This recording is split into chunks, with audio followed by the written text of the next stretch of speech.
I was feeling extra e-girlish today, and I didn't really feel like a sweaty DPS user in a casual game, so I picked the nuclear reactor. Why is Blissey a nuclear reactor, you ask? Well, if your whole job revolves around throwing bombs and emitting a green glow, doesn't that make you a little radioactive already? True to the radioactive brand, I decided to max out my special attack upon seeing the disappointing and submissive example sets. I want bombs. With a few more seconds to spare, I equipped glasses that amplify my boom booms and a spoon that has too many holes for comfort. Since my Pookie Bear Decidueye is jungling, I'm stuck in bottom lane with Arceus knows who. They're lucky laning with a walking nuke, you know. The game begins, and I realize that no one wants to lane with a nuclear reactor. I mean, seriously, that's their loss. With egg in my sack and hands that can smack, I told myself I can probably handle the early game pretty well if I level up fast enough. Thankfully, the machine gun saw my struggle and he laned with me. By then you'll see that the lizard decided to jungle on his own. Since I didn't have EXP share, the next best thing I can do is scout for the enemy and drive them out of their homeland. That's what you get for messing with a power plant. We then shifted our objectives to farming. After all, Bird Gun needs to level up fast for more chances to massacre the innocent. With my efforts to stop the freezer from leveling up, I found myself leveling up instead. An absurd circumstance considering what I am. Akin to that of a mother bird feeding her young, I cracked an egg on Rowlet to heal him up. I mean, what better way to heal a bird than to feed another? Once we were all healed up from our tactical retreat, Phalanx joined us and we launched a full-on assault on the enemy. Despite lowering the Yeti's HP to the red, the best we could do was to scare them enough to back off to their goal zone. That is, until the abominable snowman himself decided to commit war crimes to my war machine. We thought that the enemy got a little scared of fully committing, as it was puzzling to see them back off suddenly. However, my curiosity was soon quelled as the Yeti-looking thing hit me once again without realizing how low their own HP was. At this point, my HP was lower than the economic GDP of Zimbabwe, so I backed off a little and finally used the potion sitting pretty. I basically acted as a babysitter and watched with glee as my little Rowlet is now an edgy teenager listening to Sigma Male podcasts. Like a real mother, I saw the bullies making fun of him. Thus, I decided it to be my business of beefing with kids like a real boy mom. I checked top lane for anything interesting, but I ignored it so hard it seized its own existence like Tiananmen Square back in 1989. The two weirdos were back at it again, so we decided we were fed up and tried killing them, but got put on edge once again. After all of that near-death experiences I just had, I was fed up and walked to them myself, hoping to tank the damage as my machine gun does its job. We were successful as I was put to low health in exchange for a dead fire lizard. I pitied the fridge that scurried away out of fear of dying. We found ourselves banking our balls as Mini Decidueye vanquishes the walking fridge. Honestly, it deserves it. And just as he was banking, he finally turns into an adult, and I finally gained the ability that ruins everyone's dreams. Now armed with a bomb in my hand, I chose to stun the white dog thing at my screen, only to realize too late that I made a blunder. Despite healing in time, the animation was delayed, and in exchange for my own hubris, was my Decidueye's life taken away without mercy. To avenge my son, I made it my sole duty to rip and tear.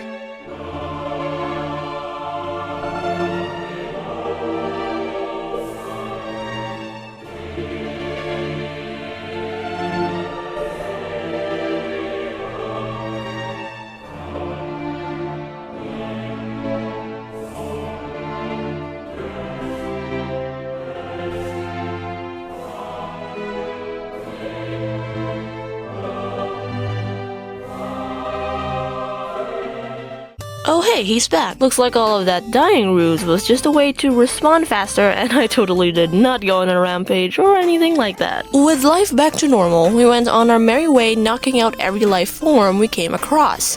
including the abominable snowman. Since budget Naruto prop came back gunning for us, probably mad they got killed by a support, I stunned it with an egg and it got KO'd. Blissey duties often include betting on a DPS and really just sticking to them. So I walked with him like an owner with a leashed poodle. Perhaps this mere fact of life really enraged everyone, as we were suddenly jump scared by 3 OBJs in bot lane like a FNAF episode. Bird, Lizard, and Yeti really convened downstairs just to taunt us, as if we'll give in to and I'm dead.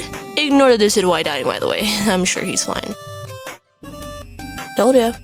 I honestly find it impressive how he can put up with my crap, because I sure wouldn't.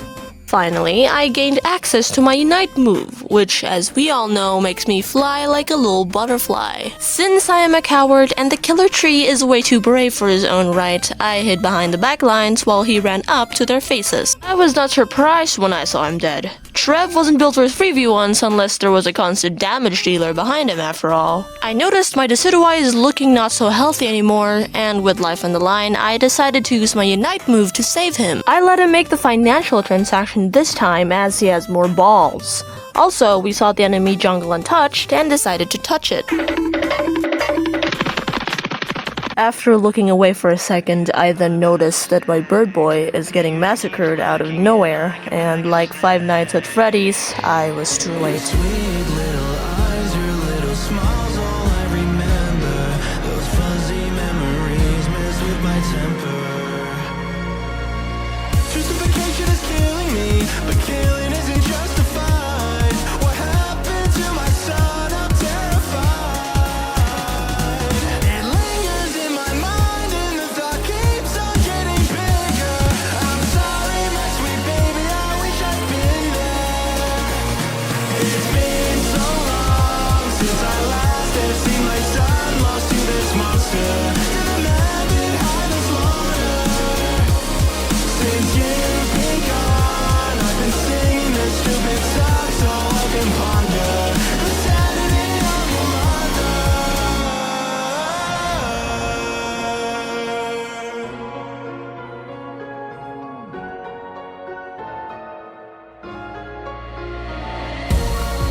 He's alive! Upon seeing that my son is in bot lane, I wanted to help in finding the dreadnought downstairs. Gotta get that clout, you know. I also just noticed that there are a lot of balls on the ground, therefore leaving me with no choice but to gather them all. Since he finished that without needing me, I went back to leashing him so he doesn't die.